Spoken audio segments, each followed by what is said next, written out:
സ്വന്തം മകന് എതിരായിട്ട് CBIക്ക് എൻ്റെ മകൻ കുറ്റക്കാരനാണോ എന്ന് പരിശോധിക്കണമെന്ന് കത്തെഴുതിയ കമ്മ്യൂണിസ്റ്റിൻ്റെ പേരാണ് BS.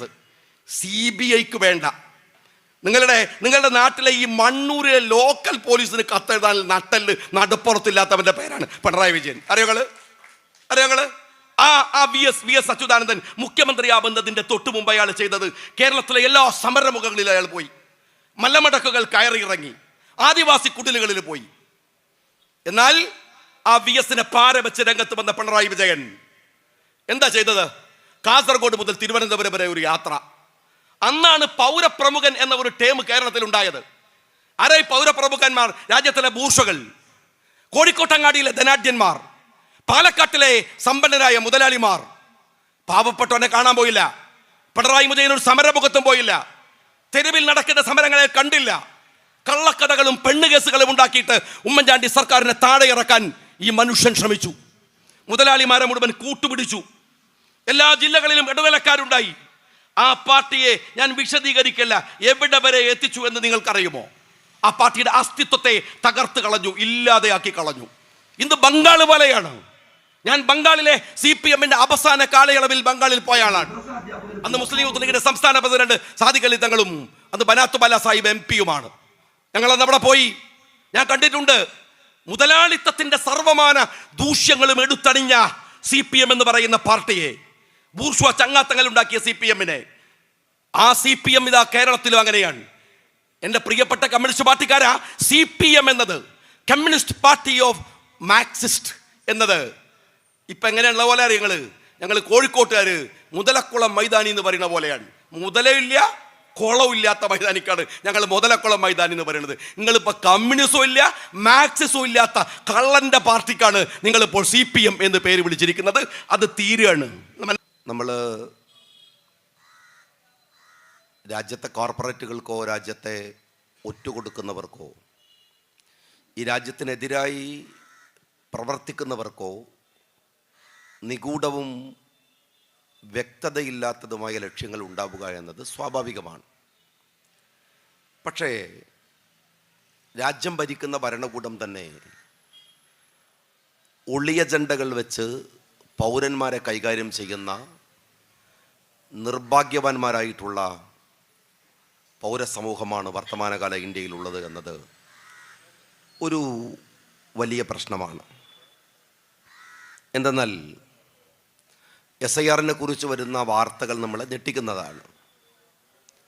തമിഴ്നാട്ടിൽ നിന്ന് ഏകദേശം 1 കോടിയോളം വരുന്ന വോട്ടർമാരെ SIR വഴി നിരാകരിക്കപ്പെട്ടേക്കുമെന്ന വാർത്തയാണ് ഇന്ന് വന്നത്.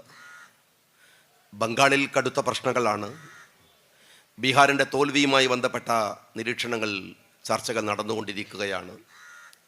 മറുഭാഗത്ത് ഇന്ത്യയുടെ പ്രധാനമന്ത്രി തന്നെ കള്ളവോട്ടിൻ്റെ പിൻബലത്തിൽ അധികാരത്തിൽ ജയിച്ചു വന്നതാണെന്ന കൃത്യമായ നിരീക്ഷണങ്ങൾ സകലമാന ബഹുമാനത്തോടെയും ഇന്ത്യയുടെ പ്രതിപക്ഷ നേതാവ് രാഹുൽ ഗാന്ധി തെളിയിക്കുകയും ചെയ്തതാണ്.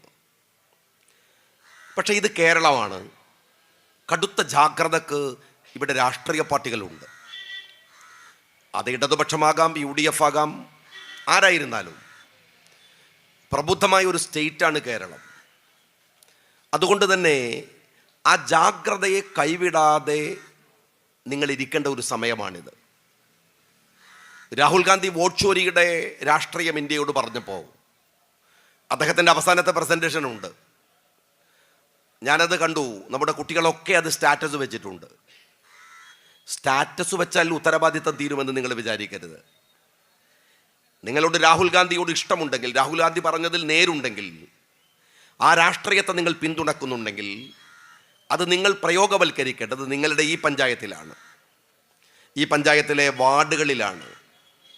മണ്ണൂരിൻ്റെ ഗ്രാമപ്രദേശങ്ങളിൽ ആരെങ്കിലും ഒരാൾ വോട്ടർ പട്ടികയിൽ നിന്ന് വിട്ടുപോയാൽ നിങ്ങൾ രാഹുൽ നയിക്കുന്ന രാഷ്ട്രീയത്തിന് വിരുദ്ധമായ സമീപനമെടുക്കുന്നവരാണ്. ഏതെങ്കിലും കള്ളത്തരത്തിൽ ഒരാൾ നിങ്ങളുടെ വാർഡിൽ ചേർന്നിട്ടുണ്ടെങ്കിൽ അത് ഡിസ്ക്ലോസ് ചെയ്യേണ്ടത്, ആ സമയത്തത് തടുക്കേണ്ടത്, പറയേണ്ടത് നിങ്ങളുടെ ബാധ്യതയാണ്. അവനവൻ്റെ വീടിൽ നിന്ന്, പരിസരത്തു നിന്നാണ് രാഹുലിന് പിന്തുണ പ്രഖ്യാപിക്കേണ്ടത്. രണ്ടാമത്തെ കാര്യം, നിങ്ങൾ ഈ തെരഞ്ഞെടുപ്പിൽ വോട്ട് ചെയ്യുക എന്നത് നിങ്ങളുടെ ആവശ്യമാണെന്നിടത്ത് നിങ്ങൾ കാണണം. ഞാൻ വോട്ട് ചോദിക്കാനാണ് ഇവിടെ നിൽക്കുന്നത് UDFൻ്റെ സ്ഥാനാർത്ഥികൾക്ക്. പക്ഷെ ഞാൻ UDFകാരോടല്ല പറയുന്നത്, എല്ലാവരോടും.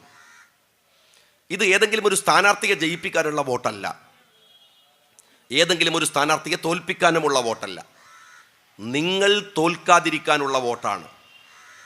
എന്തുകൊണ്ടാണ് ഇത് പറയുന്നത് എന്ന് നിങ്ങൾക്കറിയുമോ? നിങ്ങളുടെ വോട്ടിനെ പൗരത്വവുമായി ബന്ധപ്പെട്ട ഒരു പ്രശ്നമായി ഇന്ത്യയുടെ കോടതികൾ കാണുകയാണ്. ഇന്ത്യയുടെ കോടതികൾ ആ നിരീക്ഷണത്തിലേക്ക് എത്തുകയാണ്. കേവലം ഒരു ജയത്തിൻ്റെയും പരാജയത്തിൻ്റെയും പ്രശ്നമല്ല. ഇപ്പോൾ ആസാം നിങ്ങൾക്കറിയാം, ഒരു മോഡൽ സ്റ്റേറ്റ് ആസാമാണ്. NRCയുടെ പൗരത്വ പ്രശ്നങ്ങളുടെ ഒരു മോഡൽ സ്റ്റേറ്റായിട്ട് ഇന്ത്യയിലെ ഫാഷിസ്റ്റ് ഭരണകൂടം പരീക്ഷിക്കുന്നത് ആസാമിനെയാണ്. ആസാമിനെ പരീക്ഷിക്കുമ്പോൾ നിങ്ങളൊക്കെ മനസ്സിലാക്കേണ്ട ഒരു കാര്യമുണ്ട്. കേരളത്തിൻ്റെ സമാനമായ ജനസംഖ്യാനുപാതിക ക്രമമുള്ള ഒരു സ്റ്റേറ്റാണ് ആസാം. അവിടെ മൈനോറിറ്റി മെജോറിറ്റിയാണ്. മൈനോറിറ്റി മെജോറിറ്റിയായ സ്റ്റേറ്റാണ് കേരളമെങ്കിൽ സമാനമായ പെർസെൻറ്റേജാണ് ആസാമിലുമുള്ളത്. ആ ആസാമിലാണ് പൗരത്വ പരീക്ഷണം നടക്കുന്നത്. അവിടെ FT ഉണ്ട്. FT എന്ന് പറഞ്ഞാൽ ഫോറിൻ ട്രിബ്യൂണലാണ്. ഈ ഫോറിൻ ട്രിബ്യൂണലിൻ്റെ മുമ്പിൽ വരുന്ന പ്രശ്നങ്ങളിൽ 2 തരത്തിലാണ് NRCയുടെ വിഷയത്തിലും പൗരത്വ വിഷയത്തിലും അവർ സമീപനം സ്വീകരിക്കുന്നത്. അതിലേറ്റവും പ്രധാനപ്പെട്ടത്, നിങ്ങൾ വോട്ട് ചെയ്താൽ നിങ്ങൾക്കത് തെളിയിക്കാൻ പറ്റിയാൽ, നിങ്ങളുടെ മുൻഗാമികൾ വോട്ട് ചെയ്താൽ നിങ്ങൾക്കത് തെളിയിക്കാൻ പറ്റിയാൽ, പൗരത്വ രേഖകളിലെ സുപ്രധാനമായ രേഖയാണെന്ന് കോടതി പറയുന്നു. ഞാൻ 2 ഉദാഹരണങ്ങൾ, ഇതൊരു നിയത്ത് പോലെ ഞാൻ പറയണമെന്ന് വിചാരിക്കുന്ന ഒരു കാര്യമാണ്. 2 ഉദാഹരണങ്ങൾ പറയാം. ഒന്ന് മൗസുനി ഖാത്തൂൻ കേസാണ്. മൗസുനി ഖാത്തൂൻ എന്ന് പറയുന്ന ഹിന്ദു സ്ത്രീയുടെ പൗരത്വം നിഷേധിക്കപ്പെട്ടു. അത് ബാർപേട്ട FTയിലെ 2019-2020 എന്നാണ് കേസിൻ്റെ നമ്പർ. നിങ്ങൾക്ക് ഗൂഗിളിൽ സെർച്ച് ചെയ്താൽ നിങ്ങൾക്ക് കിട്ടും. അതിനകത്ത് മൗസുനി ഖാത്തൂണിൻ്റെ പൗരത്വം നിഷേധിക്കപ്പെട്ടപ്പോൾ അവരൊരു മുസ്ലിം സ്ത്രീയാണ്.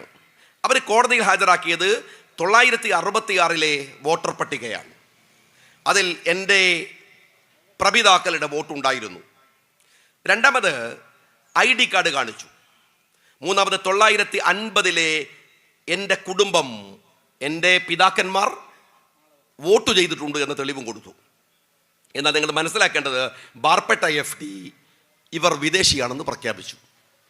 ഇതിലെ സുപ്രധാനമായ കാര്യം ഗുവാഹത്തി ഹൈക്കോടതിയുടെ കഴിഞ്ഞ മാസത്തെ വിധിയാണ്. ആ വിധിക്കകത്ത് ഗുവാഹത്തി കോടതി പറഞ്ഞത് താമസരേഖ പൗരത്വ രേഖയാണ്. ഇത് കോടതിയുടെ നിരീക്ഷണമാണ്. ഇനി അതാണ് വരാൻ പോകുന്നത്. ഇനി അതാണ് തീരുമാനമാകാൻ പോകുന്നത്. നിങ്ങളുടെ വോട്ട് ഒരു സ്ഥാനാർത്ഥിയെ ജയിപ്പിക്കാനും തോൽപ്പിക്കാനുമല്ല, പിറന്ന മണ്ണിൽ ജീവിക്കാനുള്ള നിങ്ങളുടെ പൗരത്വത്തിൻ്റെ അടയാളം കൂടിയാണ്. രണ്ടാമത്തെ കേസ് രൂപാലിദാസ് കേസാണ്. രൂപാലിദാസ് കേസ് സോണിത്പൂരിലെ 2018 നമ്പറിൽ FTയിൽ വന്നതാണ്. ഇതും ഇതിന് സമാനമായ ഒരു ഹിന്ദു സ്ത്രീയുടെ ഹിസ്റ്ററിയാണ്.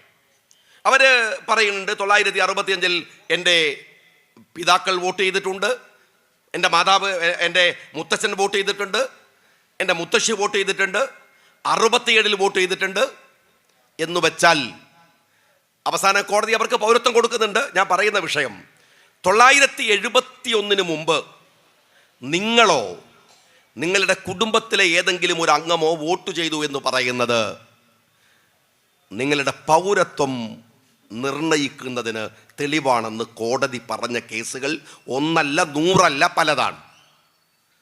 നിങ്ങൾ ഈ ചെയ്യുന്ന വോട്ടുകൾ ഒരു അടയാളപ്പെടുത്തലാണ്. നാളെ നിങ്ങളുടെ മക്കൾക്കോ നിങ്ങളുടെ പേരക്കുട്ടികൾക്കോ ഈ രാജ്യത്ത് ജീവിക്കാനുള്ള അവകാശവുമായി ബന്ധപ്പെട്ട വിഷയമാണ്.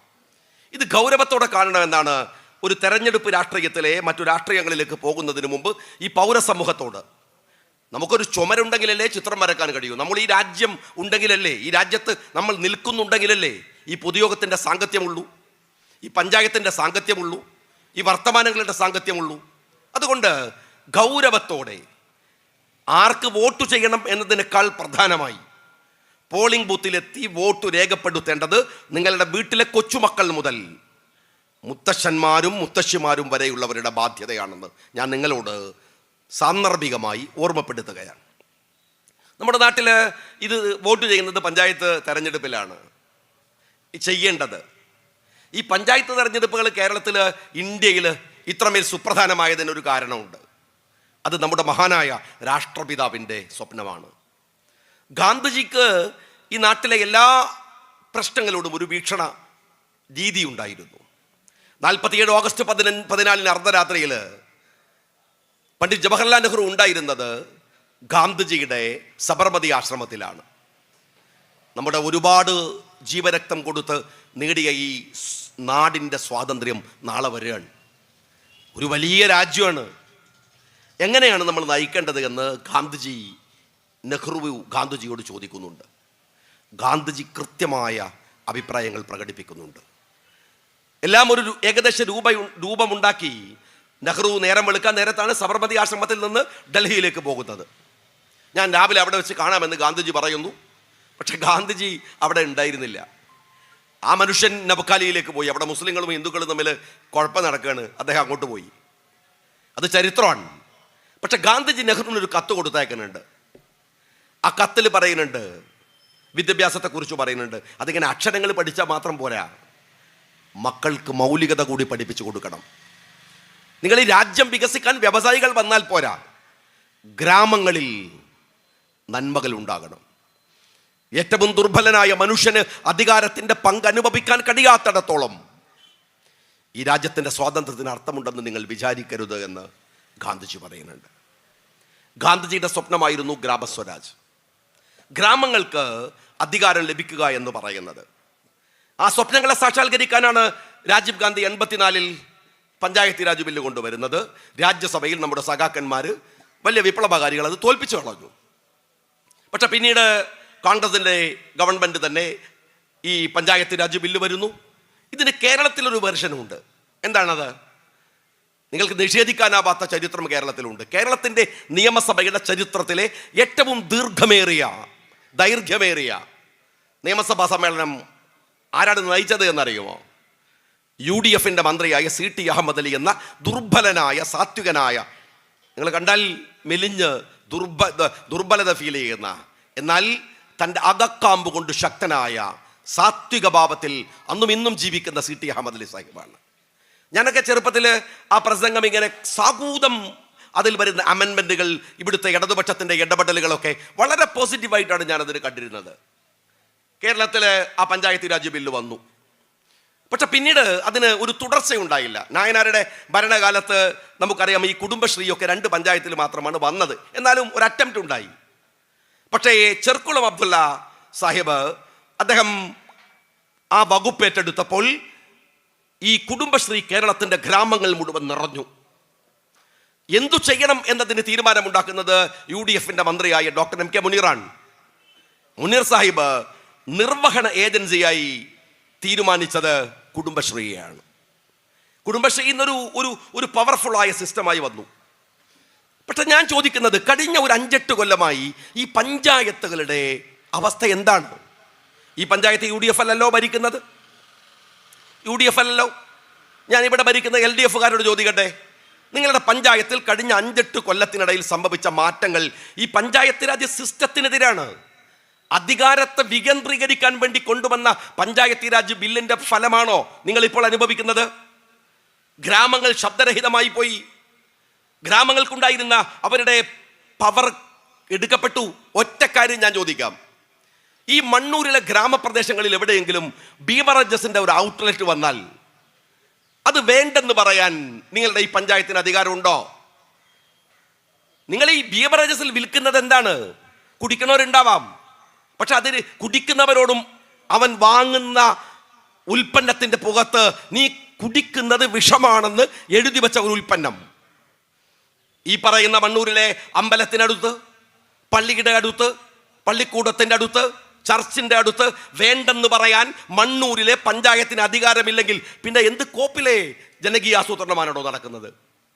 അതിന് അധികാരമില്ലെങ്കിൽ, അതിന് പോലും നിങ്ങളുടെ നാട്ടിൽ വരുന്ന ഒരു ക്വാറി ഇവിടെ പറ്റില്ലെന്ന് പറയാൻ നിങ്ങൾക്ക് അധികാരമില്ലെങ്കിൽ, നിങ്ങളുടെ നാട്ടിൽ വരുന്ന ഒരു വേസ്റ്റ് മാനേജ്മെന്റ് പ്ലാന്റ് വേണ്ടെന്ന് പറയാൻ പോലും അധികാരമില്ലെങ്കിൽ പിന്നെ എന്തു പഞ്ചായത്ത്?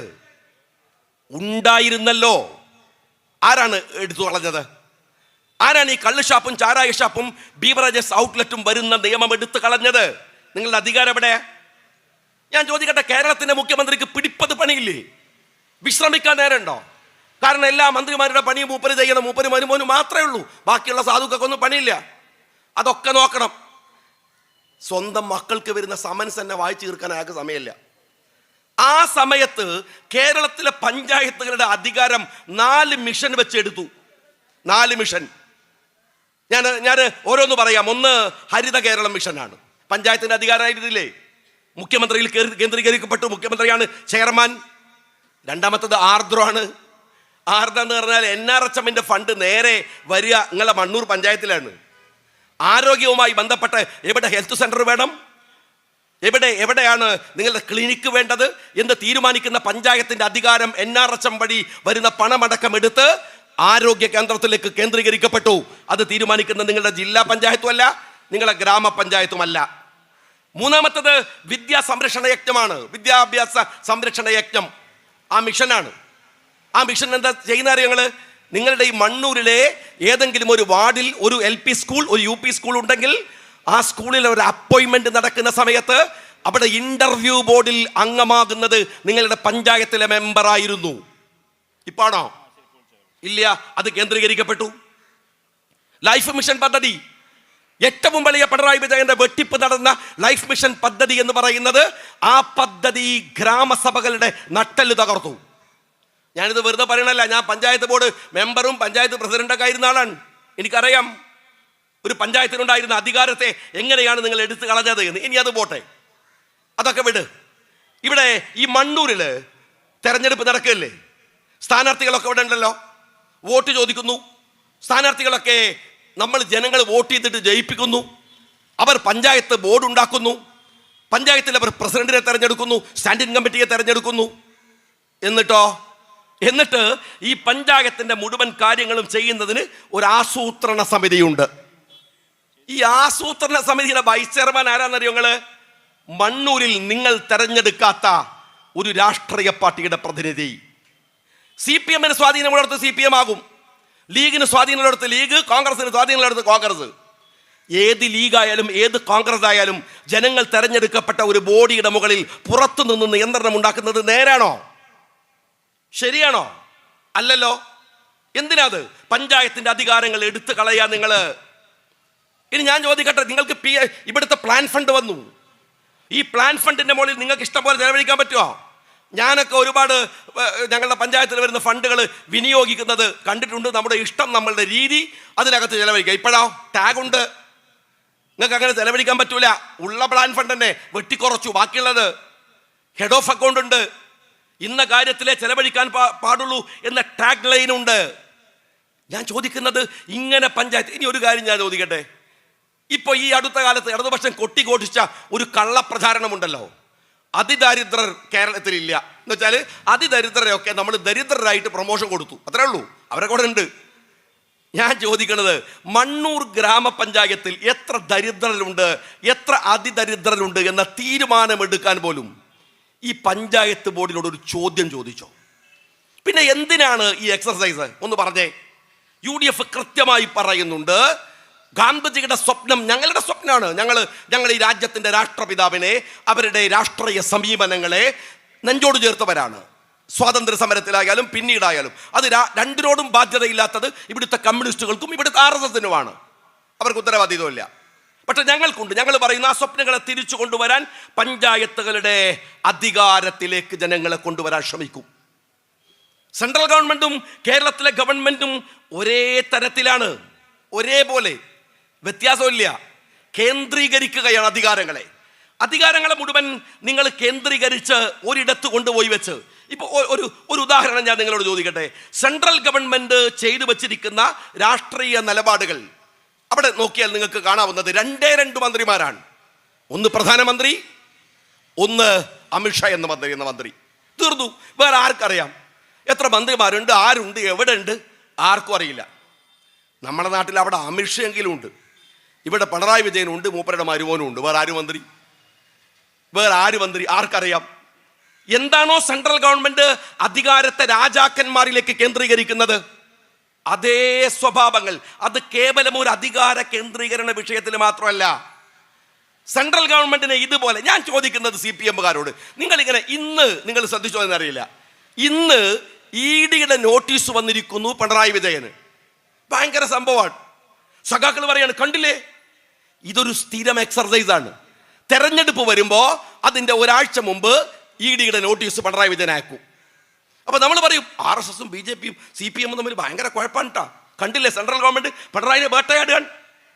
ഞാൻ ED-യോട് ചോദിക്കട്ടെ, ഇവിടുത്തെ BJP-കാരനോട് ചോദിക്കട്ടെ, നിങ്ങൾ ഈ അയച്ച നോട്ടീസ് ഒന്ന് അതിനകത്തെടുത്ത തീരുമാനം എന്ന് പറഞ്ഞു തരുമോ? കുറെ നോട്ടീസ് അയച്ചല്ലോ ചങ്ങായിമാരെ. പിണറായിന്റെ മോക്കയച്ചു, പിണറായിന്റെ മകനയച്ചു, SFIO-യുടെ നോട്ടീസ് അയച്ചു. അയക്കാത്ത ഏജൻസി ഇല്ല. ഇനി വല്ല വിദേശത്തൊന്നും വല്ല ഏജൻസി വരേണ്ടി വരും. അയച്ച നോട്ടീസിന്റെ കാര്യം ഒന്ന് പറയണോ? എന്നിട്ടല്ലേ പുതിയ നോട്ടീസ്? ഇത് നിങ്ങൾ അഡ്ജസ്റ്റ്മെന്റ് നടത്തുകയാണ്. ആളുകൾ വിചാരിക്കും ഇവർ തമ്മിൽ വല്ല ഏർപ്പാടുണ്ട്, വല്ല ദേഷ്യത്തിലുമാണെന്നാണ്. ദേഷ്യത്തിലല്ല, നമ്മളെ പറ്റിക്കുകയാണ്. ഇന്ന് തോമസ് ഐസക്കിന്റെ കണ്ടങ്ങള് അദ്ദേഹത്തിന്റെ ഫേസ്ബുക്ക് പോസ്റ്റ് ഒന്ന് വായിക്ക്. ED-യെ പുഷ്പം പോലെ പുല്ലുവൽക്കരിച്ചിട്ട് അയാൾ പറയുന്ന കാര്യമുണ്ട്. അയാൾ രസമായിട്ട് അതിനെക്കുറിച്ച് പറയുന്നുണ്ട്. ഒരു ED നോട്ടീസും പിണറായി വിജയന്റെ മുറ്റം കടക്കില്ല. കാരണം മോദി ഇന്ത്യ ഭരിക്കുന്നിടത്തോളം നടക്കില്ല.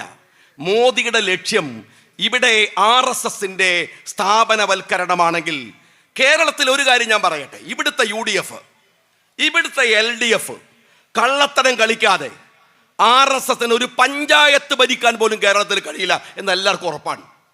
എന്നാൽ വളരെ കൃത്യമായി RSS LDF-ന്റെ തലപ്പത്തിരിക്കുന്ന CPM-നെ വിനിയോഗിച്ച് ഇവിടെ ലോഞ്ച് ചെയ്യാണ്. ആർക്കറിയാത്തത്? ഏത് കാര്യത്തിലാണ് കമ്മ്യൂണിസ്റ്റുകാരെ നിങ്ങൾ ഇവിടുത്തെ CPM-ന്റെ BJP-യുടെ നിലപാടിന് നിങ്ങൾ എതിർത്തത്? ഒന്ന് പറഞ്ഞേ. നോട്ട് നിരോധനത്തിന് നിങ്ങൾക്ക് കാര്യമൊന്നുമില്ല. GST കൊണ്ടുവരുമ്പോൾ മൻമോഹൻ സിംഗ് പറഞ്ഞു അബദ്ധാണ് കേട്ടോ, അബദ്ധാണേ, നിങ്ങൾ ചെയ്യരുത്, രാജ്യത്തിന്റെ സമ്പത്തിന്റെ നട്ടെല്ല് തകർക്കും. കേട്ടോ നിങ്ങള്? ആ GST-ക്കെതിരെ കോൺഗ്രസിന്റെ ഗവൺമെന്റുകൾ മുഴുവൻ നിന്നു. ഞാൻ നിയമസഭയിലുണ്ട്. GST കൊണ്ടുവരുമ്പോ നിയമസഭയിൽ GST-ക്ക് അനുകൂലമായി പ്രസംഗിച്ച ധനകാര്യമന്ത്രി ഈ തോമസ് ഐസക്കാണ്. അതിനെ സപ്പോർട്ട് ചെയ്ത മുഖ്യമന്ത്രി പിണറായി വിജയനാണ്. നിങ്ങൾക്ക് മനസ്സിലാവണോ? 10 കൊല്ലം കഴിഞ്ഞിട്ട് ഈ GST അബദ്ധമാണ് എന്ന് രാജ്യത്തിന്റെ സമ്പത്തിന്റെ നട്ടെല്ല് തകർന്നപ്പോ നരേന്ദ്രമോദിക്ക് ബോധ്യായി. GST പിൻവലിച്ചു. അത് പിൻവലിച്ചപ്പോ കേരളത്തിലെ തോമസ് ഐസക്ക് പറയാണ് അത് ശരിയായില്ല. രാജാവിനേക്കാൾ വലിയ രാജഭക്തി. BJP-യുടെ സമീപനം അതുപോലെ കേരളത്തിൽ. ഇനി മറ്റൊന്ന് ഞാൻ ചോദിക്കട്ടെ, പെട്രോൾ ഉൽപ്പന്നങ്ങളുടെ വില, പെട്രോളിന് വലിയ വിലയാണല്ലോ, വലിയ വിലയാണ്. നമ്മൾ പറയാണ് ഈ മോദി എന്തൊരു അപകടമായി ചെയ്യണത്. ഏത് മോദി? മോദി മാത്രമാണ് പെട്രോളിന്റെ വില കൂട്ടുന്നത് ആണോ? എങ്കിലും ഞാൻ ചോദിക്കട്ടെ, കർണാടകയിൽ പോയാൽ പെട്രോളിന് 1 ലിറ്ററിന് എങ്ങനെ 6 രൂപ കുറയണത്? തമിഴ്നാട്ടിൽ പോയാൽ എങ്ങനെയാ കുറയണത്? അവിടെ മോദിയല്ലേ പ്രധാനമന്ത്രി, അവിടെ മോദിയാണ്. പക്ഷെ എന്താണെന്നറിയോ, മോദി വില കൂട്ടുമ്പോൾ വിലയെ സ്റ്റേറ്റിന്റെ കെൽപ്പ് കൊണ്ട് തടുക്കാൻ അവർക്കാവുന്നുണ്ട്. നിങ്ങൾ അറിയോ സഹോദരന്മാരെ, ഇന്ന് നിങ്ങൾ ഗൂഗിളിൽ എടുത്ത് നോക്ക്, ലോകത്ത് ഇന്ന് പെട്രോളിയം ഉൽപ്പന്നങ്ങളുടെ ക്രൂഡ് ഓയിലിന്റെ വില ബാരലിന് $56. എന്നാൽ നിങ്ങൾ ഇന്ന് പെട്രോൾ ബങ്കിൽ കൊടുക്കുന്ന പൈസ ബാരലിന് $120 ഉള്ള സമയത്തെ വിലയാണ്. എന്നിട്ട് നിങ്ങൾ അറിയോ, ഈ വില കൂട്ടുമ്പോ മോദി ഒറ്റയ്ക്ക് കൂട്ടുകയാണെങ്കിൽ കേരളം അതിന്റെ കൂടെ നിൽക്കാൻ പാടില്ലല്ലോ. എന്റെ CPM-കാരാ, നിന്റെ പിണറായി വിജയൻ എന്തിനാണ് മോദി കൂട്ടുമ്പോ അയാളും കൂട്ടുന്നത്? എന്താ കർണാടക കൂട്ടാത്തത്? എന്താ മറ്റു സ്റ്റേറ്റുകൾ BJP വിരുദ്ധ സ്റ്റേറ്റുകൾ കൂട്ടാത്തത്? എന്താ ബംഗാളിൽ വില കൂടാത്തത്? സ്റ്റേറ്റിന്റെ പ്രതിരോധമുണ്ട്, നിങ്ങളുടെ പ്രതിരോധം ഇല്ല. ഇനി മറ്റൊന്ന് ഞാൻ ചോദിക്കട്ടെ, ഇനി ലോകത്തെവിടെയും ഇല്ലാത്ത വില കൊടുത്തിട്ട് നിങ്ങൾ പെട്രോൾ അടിക്കുകയാണ്. ഇത് നിങ്ങൾ മനസ്സിലാക്കണം. അതുകൊണ്ട് ഞാൻ പറയാണ്, നിങ്ങൾ അടിക്കുന്ന പെട്രോളിൽ, ഞാനും നിങ്ങളും അടിക്കുന്ന പെട്രോളിൽ എത്തനോൾ കലർത്തിയ പെട്രോളാണ്.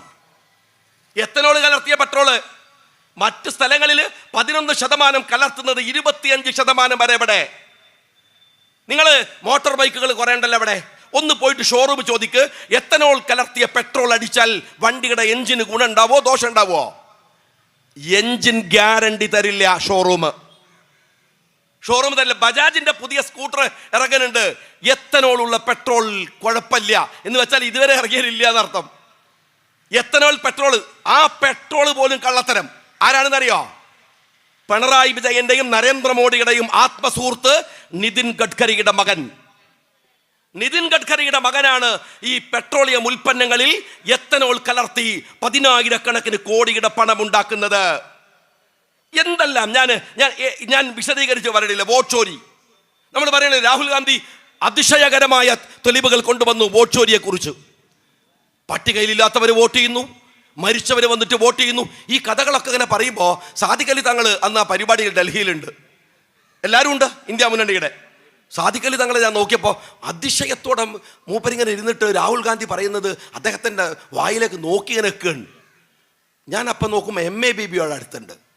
ഞാൻ അദ്ദേഹത്തെ നോക്കി. MA ബേബി സലീം കുമാർ പറഞ്ഞത് ഇതൊക്കെ നമ്മൾ എത്ര കണ്ടാന്നുള്ള ആൾക്ക് നിൽക്കുകയാണ്.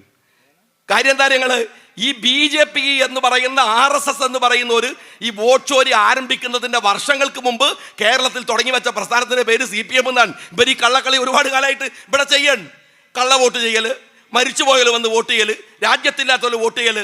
ഞാൻ ചോദിക്കുന്നത് BJPയുടെ വോട്ട് ചോരിയുടെ അതേ പകർപ്പുള്ളവരാ നിങ്ങൾ? ഇനി മറ്റൊന്ന് ഞാൻ ചോദിക്കട്ടെ. ഇന്നലെ ഉണ്ടായത്, ഈ ആഴ്ചയിൽ ഉണ്ടായ ഒരു സംഭവം നിങ്ങൾ അറിയോ? എന്താ സംഭവം എന്ന് വെച്ചാൽ, അരുണാചൽ പ്രദേശിലുള്ള ഒരു സ്ത്രീ, അവർ താമസിക്കുന്നത്, ജോലി ചെയ്യുന്നത് UK-യിലാണ്. അവർക്ക് ജപ്പാനിലേക്ക് പോകണം. അവർ UK-യിൽ നിന്ന് ചൈന വഴി ജപ്പാനിലേക്ക് പോകാൻ ടിക്കറ്റ് എടുത്തു. ചൈന എയർപോർട്ടിൽ ഇറങ്ങിയപ്പോൾ എമിഗ്രേഷൻ പിടിച്ചു വെച്ചു. അന്താരാഷ്ട്ര തലത്തിൽ വലിയ ന്യൂസായതാണ്. എമിഗ്രേഷൻ പിടിച്ചു വെച്ചു. എമിഗ്രേഷൻ ചോദിച്ചു, നിങ്ങൾ എവിടുന്നാണ് വരുന്നത്? അരുണാചൽ പ്രദേശിൽ നിന്ന്. പിന്നെ നിങ്ങളുടെ കയ്യിൽ എങ്ങനെ ഇന്ത്യൻ്റെ പാസ്പോർട്ട്? അവർ പറഞ്ഞു അരുണാചൽ പ്രദേശ് ഇന്ത്യയുടെ ഭാഗമാണ്. അപ്പോൾ എമിഗ്രേഷൻ പറയാണ്, അരുണാചൽ പ്രദേശ് ചൈനൻ്റെ ഭാഗമാണ്, നിങ്ങൾക്ക് എങ്ങനെ ഈ പാസ്പോർട്ട് കിട്ടി? നിങ്ങൾ ചൈനക്കാരിയാണ്. 2.5 ദിവസം ആ സ്ത്രീ ചൈന എയർപോർട്ടിൽ കുടുങ്ങിക്കിടന്നു. സഖാവേ, നിനക്കറിയോ, ഇവിടുത്തെ BJP-കാരനറിയോ, അരുണാചൽ പ്രദേശിന്റെ ഭൂവിസ്തൃതിയിൽ കേരളത്തിന്റെ ഭൂവിസ്തൃതിയേക്കാൾ വലിയ ഒരു പ്രദേശം ചൈനയുടെ കയ്യിലാണ്. ഇപ്പോഴും ഞാനിപ്പോൾ പ്രസംഗിക്കുമ്പോഴും, ഇത് കഴിഞ്ഞ ആഴ്ചയിലെ സംഭവമാണ്. രസമുള്ള കാര്യമുണ്ട്. എന്താ ഞങ്ങൾ അരുണാചൽ പ്രദേശിലെ BJP-കാരൻ്റെ സ്റ്റേറ്റ്മെന്റ് ഉണ്ട്, ഞങ്ങൾ ചൈനൻ്റെ കൂടെ നിൽക്കുകയാണ്. കാരണം ഓൾക്ക് തിന്നാൻ കിട്ടിയാൽ അപ്പുറത്ത് പോകുമല്ലോ. അവർ പറയാം ഞങ്ങൾ ചൈനൻ്റെ കൂടെയാണ്. നിങ്ങൾ മനസ്സിലാക്കണം, ഈ സ്ത്രീ 2.5 ദിവസം നിന്നത് ഇവർക്ക് എങ്ങനെ ഇന്ത്യയുടെ ജനിച്ചു വീണ ഒരു സ്ത്രീ ആ പ്രദേശം ചൈന കൈയടക്കി വെച്ചിരിക്കുകയാണ്. ഇപ്പോഴാണ് ലോകം അറിയണത്. മിണ്ടിയിട്ടില്ല ഈ നരേന്ദ്രമോദി, ഈ രാജ്യത്തിലെ BJP-കാരൻ. ഞാൻ വെറുതെ തെരഞ്ഞെടുപ്പിൽ ഫേക്ക് വർത്താനം പറഞ്ഞു പോവല്ല, റെക്കോർഡ് ചെയ്യുന്നുണ്ട്, കേസാവും. ഞാൻ ഈ പറയുന്നത് തെളിവ് വെച്ചാണ്. നിങ്ങൾ ഒന്ന് ഗ്രോക്കിനോട് ചോദിക്കുക, അതല്ലെങ്കിൽ ഗൂഗിൾ സെർച്ച് ചെയ്യൂ, അതിനകത്തുണ്ടാവും. ChatGPT-യിൽ നോക്ക്. ഞാൻ ചോദിക്കുന്നത് കമ്മ്യൂണിസ്റ്റുകളോടാണ്. ഈ രാജ്യത്തിന്റെ ഒരു വലിയ ഭൂവിസ്തൃതി ചൈന കൈപിടിച്ചൊതുക്കിയിട്ട് എന്താണോ സഖാബെ മിണ്ടാത്തത്? ചൈന നിങ്ങളെ വായിയാണ് അല്ലേ? നിങ്ങളെ കമ്മ്യൂണിസ്റ്റ് രാജ്യമാണ്. BJPയുടെ ധനകാര്യ വിദേശകാര്യ മന്ത്രി മെഞ്ഞാന്ന് പറയാണ്, അയ്യോ ചൈനയോട് അങ്ങനെ പറഞ്ഞുകൂടെ, അവരൊരു സാമ്പത്തിക ഭദ്രതയുള്ള ഒരു രാജ്യമാണ്. നമ്മളെ നാട്ടിൻപുറത്ത് ഏതെങ്കിലും ചില സാധുക്കൾ പറയല്ലോ, അഹമ്മദാഖാനോട് മുണ്ടിക്കൂടെ, അയാൾക്ക് എന്തൊരു സ്വാധീനമാണ്. നാട്ടിൻപുറത്ത് നാട്ടുകാരൻ്റെ പേടി. ഇന്ത്യ എന്ന് പറയുന്ന ഉരുക്കു രാജ്യത്തിന് നെക്സനോട് പോയി പണി നോക്കുക എന്ന് പറഞ്ഞ ഇന്ദിരാഗാന്ധിയുടെ മണ്ണാണ് ഇന്ത്യ രാജ്യം എന്ന് പറയുന്നത്. പഠിക്കണം BJP-കാരാ, ചരിത്രം പഠിക്കുക. ആ രാജ്യമാണ് ഇന്ത്യ. ആ രാജ്യം പറയാണ്, ഇന്നലെ ഇന്ത്യയുടെ വിദേശകാര്യ മന്ത്രി പറയാൻ, ചൈന ഒരു ഫിനാൻഷ്യലി സ്ട്രെങ്ത് ആയ കൺട്രി അല്ലേ. നമുക്കങ്ങനെ പറയാൻ പറ്റുമോ? ഈ ഉളുപ്പില്ലായ്മയാണോ നിങ്ങൾ ഈ രാജ്യസ്നേഹം എന്ന് പറയുന്നത്? ഒന്ന് പറഞ്ഞ ഞങ്ങൾ. ഞാൻ പറഞ്ഞത് കമ്മ്യൂണിസ്റ്റുകളും നിങ്ങളും ഒരുമിക്കുന്ന ഇടമാണ്. മൂന്നാമത്തെ കാര്യം കുറച്ച് അപകടകരമാണ്. CPM-കാരാ, ഞാനത് പറയാൻ എൻ്റെ കയ്യിലൊരു നീണ്ട പട്ടികയുണ്ട്. വിശദീകരിക്കാൻ നോക്കിയാൽ അത് ഇസ്ലാമോഫോബിയയാണ്. സെൻട്രൽ ഗവൺമെന്റിന് ഇസ്ലാമോഫോബിയ ഒരു അജണ്ടയാണ്. എന്താ കാരണം? അവര് മുസ്ലിം വിരുദ്ധതയെ പറഞ്ഞ് രാഷ്ട്രീയ വോട്ടുകൾ ഉണ്ടാക്കുന്ന കച്ചവടത്തിലാണ് അവർ ഇസ്ലാമോഫോബിയ പറയട്ടെ. CPM-കാരൻ എന്തിനാ അത് ഏറ്റെടുക്കുന്നത്? ഒന്ന് നിങ്ങൾ പറഞ്ഞേ. ഞാൻ ഒരു ഉദാഹരണം പറയട്ടെ. ഞാൻ വയനാട്ടിൽ നിന്ന് അഴീക്കോടിൽ മത്സരിക്കാൻ വേണ്ടി പോവുകയാണ്. P. ജയരാജൻ്റെ എനിക്കുള്ള സ്വാഗതമുണ്ട്. എന്താ അറിയാം, ചുരമിറങ്ങി വരുന്ന താലിബാൻ എന്നെ വിളിച്ചതാണ്. ചുരമിറങ്ങി വരുന്ന താലിബാൻ. കഴിഞ്ഞ ആഴ്ചയിൽ മീഡിയ മണ്ണിലെ ഒരു ചർച്ചക്കിടയിൽ CPM-ന്റെ അഡ്വക്കേറ്റ് സുനിലോ CPM വക്താവാണ്. അയാൾ മീഡിയ വണ്ണിന്റെ അവതാരകന്റെ പേര് മുസ്ലിം ആയതുകൊണ്ട് അയാളോട് ചോദിക്കാൻ, നീ താലിബാനാണ്. സഖാവേ, ഞാൻ നിന്നോട് ചോദിക്കട്ടെ, ഈ താലിബാൻ എന്ന ടേം എങ്ങനെ ഉണ്ടായതാ? അമേരിക്ക അഫ്ഗാൻ ആക്രമിച്ചു. അമേരിക്ക ഉണ്ടാക്കി വെച്ച ഇസ്ലാമോഫോബിയുടെ ഭാഗമാണ് താലിബാൻ. എന്നിട്ട് അവസാനം അമേരിക്ക അഫ്ഗാന്റെ ഭരണം താലിബാന്റെ കയ്യിൽ ഏൽപ്പിച്ചു പോയി. അഫ്ഗാൻ ഭരിക്കുന്നത് താലിബാനാണ്. തീരുന്നില്ല BJP-ക്കാരാ. കഴിഞ്ഞ മാസം താലിബാന്റെ മന്ത്രി കേരളത്തിൽ ഇന്ത്യയിലേക്ക് വന്നു. താലിബാന്റെ മന്ത്രി, അതൊരു വരവാണ്. നിങ്ങൾ ആ സീനൊക്കെ ഉണ്ടെങ്കിൽ ഒന്ന് യൂട്യൂബിലെടുത്ത് കണ്ടു നോക്ക്, നല്ല രസമാണ്. ഇപ്പൊ ഞാൻ ഷാജി ലീഗിന്റെ ഭാരവാഹിയാണ്. ഇതാ മൗലവി സാഹിബ് ഉണ്ട്. മൗലവി സാഹിബ് ഇതൊക്കെയാണ്. പക്ഷെ മൗലവി സാഹിബിന് താടിയുണ്ടാ, ഷാജിക്ക് താടിയുണ്ടാ. എന്നാൽ ആ താലിബാന്റെ മന്ത്രിനങ്ങൾ മുട്ടുമ്മലഴയുന്ന താടിയാണ്. ഈ താടിനെ കൊണ്ടുവന്നിട്ട് സ്വീകരിക്കുന്നത് ആരും അറിയങ്ങൾ, ഒരു ഫണ്ടമെന്റൽ ഇഡിയറ്റാണ്. ഇയാളെ സ്വീകരിക്കുന്നത് ഇന്ത്യയുടെ പ്രധാനമന്ത്രി നരേന്ദ്രമോദി. എന്നിട്ട് അതല്ല രസം, താലിബാന്റെ ഡിമാൻഡ് എന്താ അറിയോ നിങ്ങള്? താലിബാൻ പറയാണ്, ഈ മന്ത്രി പറയാണ്, പത്രസമ്മേളനത്തിൽ പെണ്ണുങ്ങൾ പാടില്ല. ഏത് ഞാനിവിടെ ഇരുന്ന് സംസാരിക്കുമ്പോൾ സ്റ്റേജിൽ പെണ്ണുങ്ങളുണ്ട്, താഴെ പെണ്ണുങ്ങളുണ്ട്, ഇല്ലേ? പത്രസമ്മേളനത്തിൽ പെണ്ണുങ്ങൾ പാടില്ല. അത് ഉളുപ്പില്ലാത്ത നരേന്ദ്രമോദിയുടെ ഭരണകൂടം സ്ത്രീകളില്ലാത്ത പത്രസമ്മേളനം ഇയാൾക്ക് വേണ്ടി വിളിച്ചു. അറിയാങ്ങള്, ആ താലിബാനെ കൊണ്ടുനടക്കുക ഇന്ത്യ ഗവൺമെന്റ്. ആ താലിബാന്റെ പേരിൽ ഒരു ഇസ്ലാമോഫോബിയുടെ ടേം ഞങ്ങൾക്കെതിരെ ഇവിടെ CPM ഉപയോഗിക്കുക. നിങ്ങൾ എന്ത് രാഷ്ട്രീയമാണ് CPM-കാരെ പ്രചരിപ്പിക്കാൻ ശ്രമിക്കുന്നത്? ഞാൻ ചോദിക്കട്ടെ, ലവ് ജിഹാദ് എന്ന പ്രയോഗം ആരുണ്ടാക്കിയതാണ്? കേരളത്തിലെ CPM ഇന്ത്യയിലെ RSSന് വഴിമരുന്നിട്ട് കൊടുത്ത പേരാണ്. തീരുന്നുണ്ടോ? നിങ്ങൾക്ക് മലപ്പുറം ജില്ലയെ ആസൂത്രിതമായി കഴിഞ്ഞ 9.5 കൊല്ലം പിണറായി വിജയൻ ആർക്ക് വേണ്ടിയാണ് ടാർഗറ്റ് ചെയ്തത്? BJP-ക്ക് ആയുധം ഉണ്ടാക്കാനല്ലേ? മലപ്പുറത്ത് സമരം നടന്നാൽ എന്താ ഞങ്ങള്? മലപ്പുറത്ത് എല്ലാ സമരവും തീവ്രവാദ സമരമാണ്. ഞാൻ കണ്ണൂരിലെ MLA ആയിരിക്കുമ്പോൾ അവിടെ ഒരു സമരത്തിന് പോയി. വയലിലൂടെ NH-ന്റെ റോഡ് വരുന്നതിനെതിരെ സമരം. സഖാക്കൾ ഓമന പേരിട്ട് വിളിച്ചത് വയൽക്കിളി സമരം എന്നാണ്. ഇതേ സമരം തന്നെ മലപ്പുറത്തുകാരൻ നാഷണൽ ഹൈവേക്ക് നടത്തിയത്. കണ്ണൂരിൽ നടത്തിയാൽ വയൽക്കിളി സമരം, മലപ്പുറത്ത് നടത്തിയാൽ തീവ്രവാദ സമരം. ഇത് പറഞ്ഞത് CPM ആണ്. നിങ്ങൾ മനസ്സിലാക്കണം. മലപ്പുറത്തെ കുട്ടികൾ പഠിച്ചു ജയിച്ചാൽ കോപ്പി അടിച്ച് ജയിച്ചത്. ഇത് പറഞ്ഞത് CPM ആണ്. നിങ്ങൾ ആലോചിക്കണം. കരിപ്പൂരിൽ സ്വർണം പിടിച്ചാൽ അത് തീവ്രവാദ സ്വർണം. കൊച്ചിയിൽ പിടിച്ചാലോ കേവലം ഒരു കസ്റ്റംസ് വേട്ട. കൊടകരയിൽ BJP-യുടെ ഹവാല പിടിച്ചാൽ അത് പരിശുദ്ധമായ പണം. കൊണ്ടോട്ടിയിൽ വെച്ചാണ് ഹവാല പിടിക്കുന്നതെങ്കിൽ അത് തീവ്രവാദ ഹവാല. എന്റെ CPM-കാരാ, നിങ്ങൾ ഈ കാലയളവിൽ ചെയ്തു വെച്ച കാര്യമാണ്. പർദ്ദയിട്ട മുസ്ലിം സ്ത്രീ തീവ്രവാദിയാണ്, വിഷജന്തുവാണ്. പ്രയോഗം മടപ്പള്ളിയിലെ SFI-യുടെ ഫേസ്ബുക്കിൽ 2017 ഫെബ്രുവരി 9 ചില പ്രത്യേക ആളുകളെ കണ്ടാൽ അറിയാം അവർ കുറ്റവാളികളാണെന്ന്. M Prakashan ex-MLA CPM secretariat member പറയുന്നത് 2021 ഏപ്രിൽ 26 സിദ്ദീഖാപ്പൻ വിഷയത്തിൽ. ഞാൻ വിശദീകരിക്കാൻ നിൽക്കല്ല. കഴിഞ്ഞ ആഴ്ചയിൽ കാസർഗോഡ് മുനിസിപ്പാലിറ്റിയിലേക്ക് CPM-ന്റെ ഒരു സമരം. കാസർഗോഡ് മുനിസിപ്പാലിറ്റിയുടെ മുമ്പിൽ അവരടിച്ചിരിക്കുന്നത് ഒരു പച്ച കളറാണ്. പച്ച കളർ എന്ന് വെച്ചാൽ പച്ചക്ക് 56 വെർഷൻ ഉണ്ട് എന്നാണ് ബർജർ പെയിന്റും അതുപോലെ തന്നെ ഏഷ്യൻ പെയിന്റും ഒക്കെ പറയുന്നത്. 56 കളറുണ്ട്. അപ്പൊ അതിന് പറഞ്ഞ ചോദ്യം എന്താണോ, എടോ ലീഗുകാരാ, നിങ്ങൾ ലീഗ് ഭരിക്കണോണ്ടാണോ ഇവിടെ പച്ച കളർ അടിച്ചതെന്നല്ല. പറഞ്ഞെന്താണെന്നറിയോ, നിങ്ങൾ ഈ രാജ്യം പാകിസ്ഥാനാക്കാൻ നോക്കണമെന്നാണ്. എടോ സഖാവേ, ഒരു കളറിനോട് പച്ച, എടോ CPM-ന്റെ എത്ര പഞ്ചായത്തുകൾക്ക് ചോപ്പടിച്ചിട്ടുണ്ട്. നിങ്ങൾ ചൈന ആക്കുന്നതാണോ എന്ന് ചോദിക്കാത്ത എന്താ അറിയോ, നിങ്ങളെപ്പോലെയുള്ള വിവരദോഷികളും നരമ്പ് രോഗികളല്ല ഞങ്ങൾ എന്നതുകൊണ്ടാണ്. അതുകൊണ്ടാണ് കണ്ണൂർ സെൻട്രൽ ജയിൽ മുഴുവൻ ചോപ്പാണ്. അപ്പൊ എല്ലാവരും കൂടി എന്നോട് പറഞ്ഞു, ഞാനവിടെ MLA ആയിരുന്നു, ഇതെന്താ ഷായി സാഹിബേ ചോപ്പ്? ഞാൻ പറഞ്ഞു, ഓലപ്പോരക്കോല് ചോപ്പടിക്കാണ്ട് അവിടെ ഓരല്ലേ താമസിക്കണത്, സെൻട്രൽ ജയിലല്ലേ, അവരെ വീട്ടിനല്ലേ. എടോ സഖാവേ, ഞാൻ ചോദിക്കുന്നത് ഒരു നിറത്തിന് വർഗീയത. നിങ്ങൾ ആലോചിച്ച് നോക്കണം, ഒരു നിറത്തിന് വർഗീയത. നിങ്ങൾ പാലത്തായിൽ ഒരു കൊച്ചു പെൺകുട്ടിയെ, ഞാൻ ആ സമരത്തിൽ പങ്കെടുത്തവനാണ്, പാലത്തായി പോയവനാണ്. അവിടെ ഒരു പെൺകുട്ടിയെ ഒരുത്തം പീഡിപ്പിച്ചു. പീഡിപ്പിക്കപ്പെട്ട പെൺകുട്ടി മുസ്ലിമാണോ? പീഡിപ്പിച്ചവൻ ഹിന്ദുവാണോ? ഈ രാജ്യത്ത് അങ്ങനെ ഉണ്ടോ? ഹിന്ദു പീഡിപ്പിക്കൽ, മുസ്ലിം പീഡിപ്പിക്കൽ, ഹിന്ദു പനി, മുസ്ലിം ക്യാൻസർ, അങ്ങനെയൊക്കെ ഉണ്ടോ? അങ്ങനെ ഉണ്ടോ സഖാവേ? എന്നാൽ എൻ്റെ നേതാവ് ഹരീന്ദ്രൻ പാലത്തായി സംഭവത്തിൽ BJP-യുടെ പത്മകുമാറിനെ പിടിച്ചപ്പോ പറഞ്ഞ എന്താണെന്നറിയോ?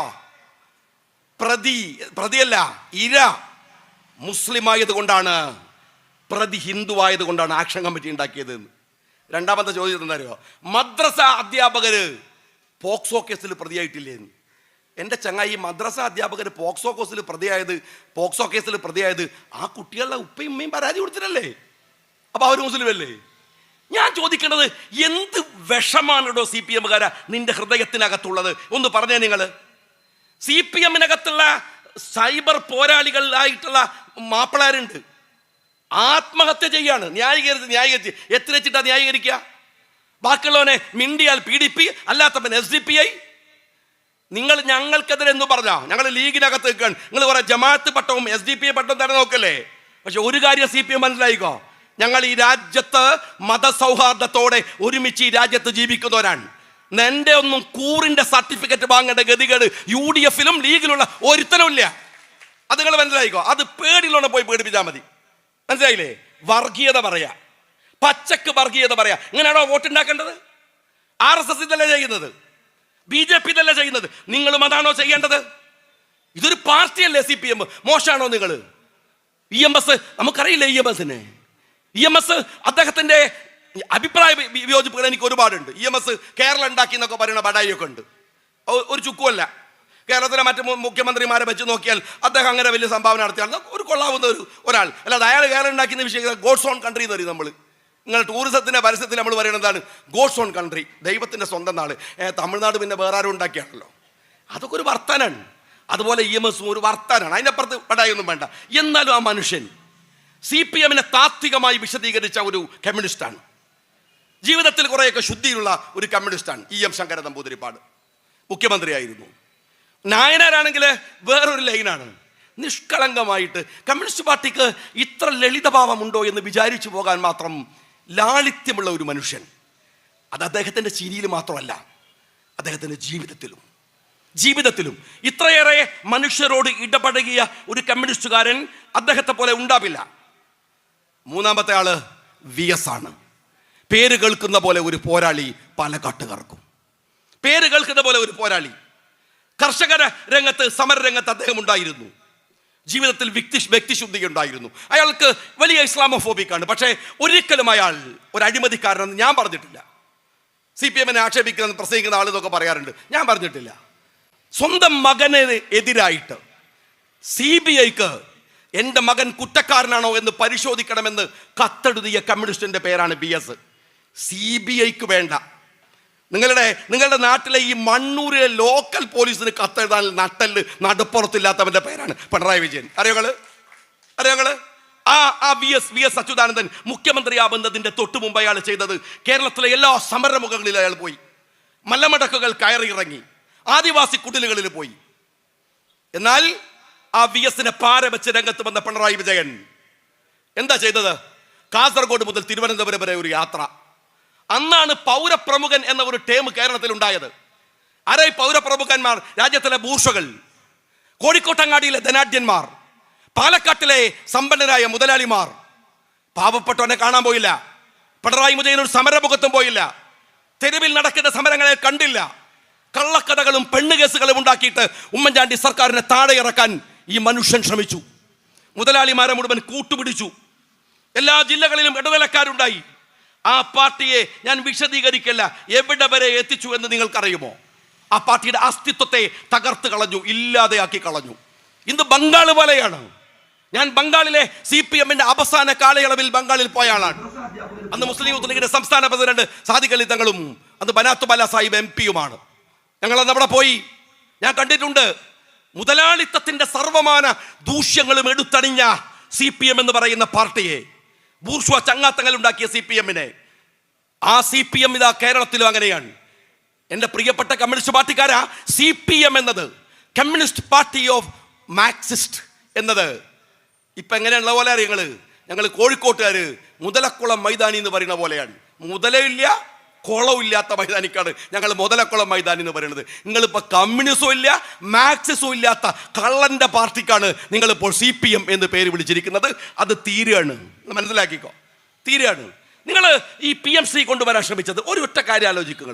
എന്തിനാണ്, എന്ത് കാര്യത്തിനാണ് ആ പി എം ശ്രീയെ കൊണ്ടുവന്നത്?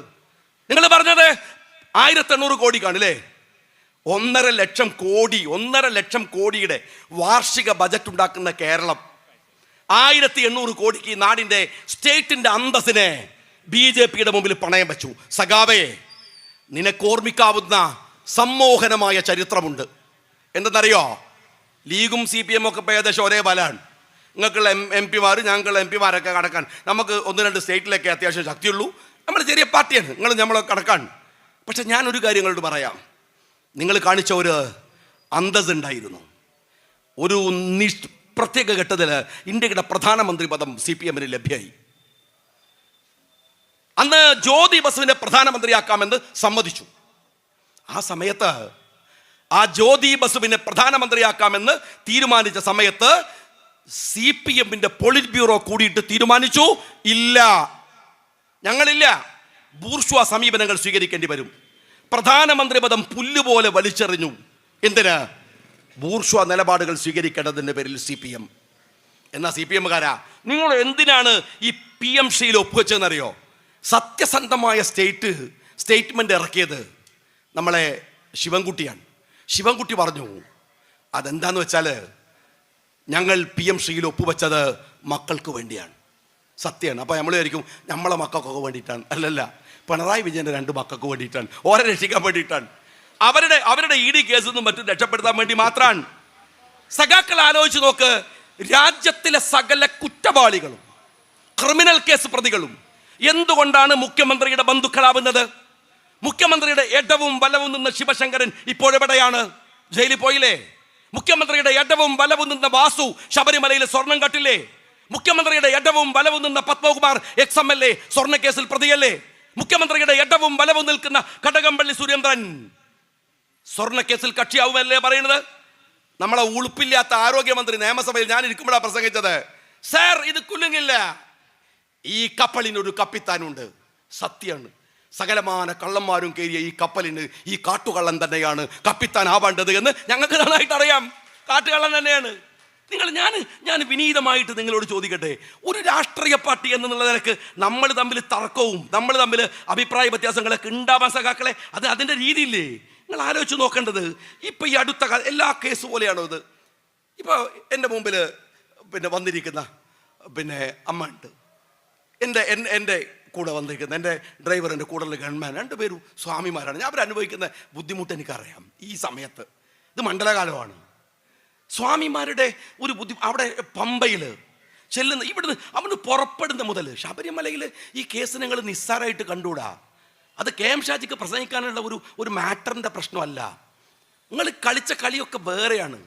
ഇവിടെ ദൈവത്തിൻ്റെ മുതലാണ് നിങ്ങൾ കട്ടെടുത്തിരിക്കുന്നത്. നിങ്ങൾ മനസ്സിലാക്കണം. എല്ലാ കളവും പോലെ ഇതങ്ങ് മുക്കി വെക്കാം എന്ന് നിങ്ങൾ വിചാരിക്കരുത്. ഒരു ശബരിമലയിലേക്ക് ഇന്ത്യയിൽ ഏറ്റവും കൂടുതൽ വിശ്വാസികൾ വരുന്ന സ്ഥലമാണ് ശബരിമല. ഇന്ത്യയിൽ ഏറ്റവും കൂടുതൽ വിശ്വാസികൾ വരുന്ന സ്ഥലം. അവരിങ്ങനെ മണ്ഡലകാലമായാൽ ഇന്ത്യ മുഴുവൻ ശബരിമലയിലേക്ക് ഒഴുകും. നിങ്ങൾ ഈ കരുവന്നൂർ ബാങ്കിൽ നിന്ന് പൈസ കക്കണ മാതിരി ഇവിടെയും പോയി കക്കല? അങ്ങനെ ഒരു മര്യാദ വേണ്ടേ? അപ്പൊ ചോദിക്കും, ഇന്ത്യയിൽ വേറെ എന്താണ് ആരാധന അമ്പലല്ലേന്ന് ചോദിക്കും. ഇന്ത്യയിൽ വേറെ അമ്പലങ്ങളൊക്കെ ഉണ്ട്. പക്ഷെ ഇതുപോലെ കഠിന വ്രതമുള്ള 41 ദിവസത്തെ വ്രതം അല്ലേ എടുക്കട്ടെ. ഞാൻ വയനാട്ടിൽ രാവിലെ ചെറുപ്പകാലത്ത് കാണുന്നതാണ്. സുബൈ നിസ്കരിക്കാൻ വേണ്ടി നമ്മൾ ഒരുപാട് ഉമ്മയും ഉപ്പയും നിർബന്ധിച്ചാലാണ് എണീക്കുക. വയനാട്ടിൽ നിങ്ങളെക്കാൾ കൂലി സുബൈക്ക് കിട്ടും, കാരണം അമ്മാരി തണുപ്പാണ്. അപ്പം നമ്മൾ രാവിലെ ഒന്ന് എഴുന്നേറ്റ് പുറത്ത് വരുമ്പോൾ എനിക്ക് നിസ്കരിക്കാനുള്ളൊരു പ്രചോദനമുള്ളൊരു കാര്യമുണ്ട്. എന്താ പറയുക, ഞങ്ങൾ ആ പല ജീവിതം സഹിക്കാണ്ട് രാവിലെ ചെറുപ്പത്തിൽ എഴുന്നേറ്റ് വന്ന് പുറത്തേക്ക് നോക്കുമ്പോൾ ഉണ്ടാവും ഞങ്ങളെ വീടിൻ്റെ അപ്പുറത്തുള്ള പായ്ക്കുട്ടിയമ്മ പ്രായമായിട്ട് ഇങ്ങനെ വളഞ്ഞിട്ടുണ്ട്. അപ്പോഴും ആ പ്രായത്തിൽ അവർ ആ കൊടും തണുപ്പത്ത് അമ്പലത്തിൽ കുളിക്കാൻ പോവാ രാവിലെ. അവരുടെ വ്രതത്തിൻ്റെ ഭാഗമാണ്. എൻ്റെ വീടിനോട് ചേർന്നാണ് അയ്യപ്പ ക്ഷേത്രം. രാവിലെ മുതൽ കേൾക്കും അവിടുന്ന് അയ്യപ്പ ഭക്തിഗാനങ്ങൾ ഇങ്ങനെ കേൾക്കും. ചെറുപ്പം മുതലെയാണ് ഇവർ 41 ദിവസം ഈ കഠിന വ്രതം പഞ്ചശുദ്ധി വരുത്തണം എന്നാണ് പറയുക. ഈ പോകുന്നവന് വെറുതെ അങ്ങോട്ട് പോയാൽ പോരാ, അവന് പഞ്ചശുദ്ധി വരുത്തണം. ശരീരശുദ്ധി വരുത്തണം, ആഹാരശുദ്ധി വരുത്തണം, വാക്ശുദ്ധി വരുത്തണം, മനഃശുദ്ധി വരുത്തണം, കർമ്മശുദ്ധി വരുത്തണം. ഇതൊക്കെ വരുത്തണം. ഇന്ദ്രിയങ്ങൾക്ക് മുകളിൽ ഒരു നിയന്ത്രണം ഉണ്ടാക്കണം. ഇന്ദ്രിയാണാം ഹി ചരതാം എന്മനോനു വിധീയതേ തതസ്യ ഹാരതി പ്രജ്ഞാം വായുർണിവം വിവാംബസി എന്ന് പറയുന്നുണ്ട്. ഈ ഇന്ദ്രിയങ്ങളുടെ നിയന്ത്രണം പോയിട്ട് നിങ്ങൾ വിശ്വസത്തിന് നിന്നിട്ട് കാര്യമില്ല. അതാണ്, അത് നിയന്ത്രിക്കണം. അതിനാണ് ഈ ശുദ്ധി, പഞ്ചശുദ്ധിയും വരുത്തുന്നത്. അത് വരുത്തിയിട്ടാണ് 18ാം പടി കയറുക. 18ാം പടി കയറുമ്പോൾ ഓരോ പടിക്കും കണക്കുകളുണ്ട്. ആ പടിക്കും കൃത്യമായ ആത്മീയ ശുദ്ധീകരണത്തിൻ്റെ വഴികളുണ്ട്. ജ്ഞാനേന്ദ്രിയത്തിൻ്റെയും അഷ്ടരാഗത്തിൻ്റെയും പ്രതീകമാണ് ഈ പടികൾ എന്നാണ് അവർ വിശ്വസിക്കുന്നത്. പോകുന്നവരുടെ വിശ്വാസം അതാണ്. എന്നിട്ട് മലയിലങ്ങ് കയറി ചെല്ലുമ്പോൾ കാണും അത്രേ എഴുതി വെച്ചത് തത്വമസി എന്നാണ്. തത്വമസി എന്ന് പറഞ്ഞാൽ നീ തന്നെയാണ് നീ തന്നെയാണ്. നീ ആരെ തെരഞ്ഞാണോ വന്നത് അത് നീയാണ്. നീ അയ്യപ്പനെ തെരഞ്ഞാണോ വന്നത്? പടി കയറി മുകളിലെത്തിയാൽ എല്ലാവരും അയ്യപ്പന്മാരാണ്. വേറെ വ്യത്യാസമില്ല. എല്ലാവരും ഒരുപോലെയാണ്. ദൈവവും മനുഷ്യനും ഒരേ ഗണത്തിൽ വരുന്ന പരമപദത്തെയാണ് അയ്യപ്പ സന്നിധാനം എന്ന് വിളിക്കുന്നത്. എല്ലാവരും അയ്യപ്പന്മാർ. എന്നിട്ട് പമ്പ വരെ കുറച്ച് നല്ല വഴിയാണ്. പമ്പ കഴിഞ്ഞാൽ ഞാൻ ചോദിച്ചു അവരോടൊക്കെ കുറച്ചൊരു ടഫാണ് വഴി. ഇപ്പോഴാണ് പിന്നെ കോൺക്രീറ്റ് ഒക്കെ ഉള്ളത്, പണ്ടങ്ങനെയല്ല. അതുകൊണ്ട് ഞാൻ രാവിലെ അമ്പലത്തിൽ നിന്ന് പാട്ട് കേൾക്കും. കല്ലും മുള്ളും കാലുക്കുമെത്തേ, കല്ലും മുള്ളും മെത്ത പോലെ കാല് സ്വീകരിക്കുക, ചെരുപ്പിടില്ല. പിണറായി വിജയൻ ഇത് ആരോ എഴുതി കൊടുത്തു. വി ഡി സതീശൻ പറയുന്നുണ്ട്, ആരോ എഴുതി കൊടുത്തപ്പോൾ മുമ്പ് വായിച്ചതാണ് കല്ലും മുള്ളും കാലുമ കുത്തിയെന്നാണ്. അങ്ങനല്ല, കല്ലും മുള്ളും കാലുക്കും എത്തേന്നാണ്. ഞാനൊക്കെ ചെറുപ്പം മുതൽ കേൾക്കുന്നതാണ്. എന്നിട്ട് അവര് അയ്യപ്പൻ കൊടുങ്കാട്ടിലാണ് താമസിക്കുന്നത്. അയ്യപ്പൻ ബ്രഹ്മചാരിയാണ്. അതുകൊണ്ട് ആർത്തവകാലത്തുള്ള സ്ത്രീകൾ 10 വയസ്സിൻ്റെ താഴെ 50 വയസ്സിൻ്റെ മുകളിൽ അവരെ വരാൻ പാടുള്ളൂ. ശബരിമലയിൽ അവരെ വരാൻ പാടുള്ളൂ. ആർത്തവകാലത്തിലൂടെ കടന്നു പോകുന്ന പ്രായത്തിലുള്ളവർ വരരുത്. കാര്യമെന്ത്? അയ്യപ്പൻ കോപിക്കും. ക്ഷേത്രത്തിൻ്റെ ചൈതന്യത്തെ അത് ബാധിക്കും. ഇതൊരു വിശ്വാസമാണ്. തലമുറകൾ കൈമാറി ഇന്ത്യയിലെ ഹിന്ദുമത വിശ്വാസികൾ കൊണ്ടുപോകുന്ന അവരുടെ ഒരു വിശ്വാസമാണ്, ആചാരമാണ്. ആ വിശ്വാസത്തെ 2018 സെപ്റ്റംബർ 28 സുപ്രീം കോടതിയുടെ ഒരു വിധി ചോദ്യം ചെയ്യുന്നു. ഇന്ത്യയിലെ നിരവധി കോടതി വിധികൾ അട്ടപ്പുറത്ത് വെച്ച ഈ സർക്കാർ ഈ വിധിയും എടുത്തോടി നടപ്പിലാക്കാൻ പോവാന്ന് പറഞ്ഞു. ബഹളായി. 2019 ജനുവരി 1 വനിതാ മതിലുണ്ടാക്കി. പാലക്കാട്ടുകാർ വനിതാ മതിൽ പങ്കാളിയായി. കോഴിക്കോട്ടുകാരും കണ്ണൂർക്കാരും കാസർഗോട്ടുകാരും കേരളം മുഴുവൻ. എന്നെ അതിശയപ്പെടുത്തിയത് ആ മതിലിൽ ഞാൻ നോക്കുമ്പോ തട്ടമിട്ട പാത്തുമ്മയും പർദ്ദയിട്ട സുബൈദയൊക്കെ ഇങ്ങനെ ഞെളിഞ്ഞിരിക്കുകയാണ്. എന്തിന്? ശബരിമലയിലെ അയ്യപ്പ സന്നിധാനവുമായി ബന്ധപ്പെട്ട കാര്യത്തിൽ പാത്തുമ്മക്ക് എന്ത് കാര്യം? പാത്തുമ്മന്റെ പണിയെടുത്താ പോരെ? സുബൈദയുടെ പണിയെടുത്താ പോരെ? ഇത് വേറെ വിശ്വാസല്ലേ? അതുപോലെ ഇസ്ലാമിലും വിശ്വാസങ്ങളില്ലേ? ഇപ്പൊ കുറച്ച് കഴിഞ്ഞാൽ ബാരി ബാങ്ക് കൊടുക്കുമല്ലോ. ഈ പള്ളിയിൽ നിന്ന് കേൾക്കുന്ന ബാങ്ക് എന്നല്ല, ലോകത്തിലെ ഏതെങ്കിലും ഒരു പള്ളിയിൽ നിന്ന് സ്ത്രീകൾ ബാങ്ക് കൊടുക്കുന്നത് കേട്ടിട്ടുണ്ടോ നിങ്ങൾ?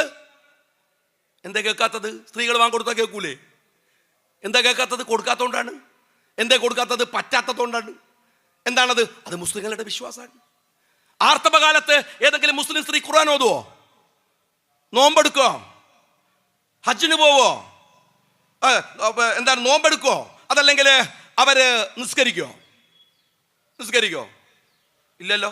എന്താ കാര്യം? നടു വളയാത്ത കൊണ്ട് നിസ്കരിക്കാത്തത്? പറ്റൂല. എന്താ കാര്യം? ഞങ്ങളുടെ വിശ്വാസമാണ്, മുസ്ലിങ്ങളുടെ വിശ്വാസമാണ്. ഈ വിശ്വാസം ഹിന്ദുക്കൾക്കില്ലേ?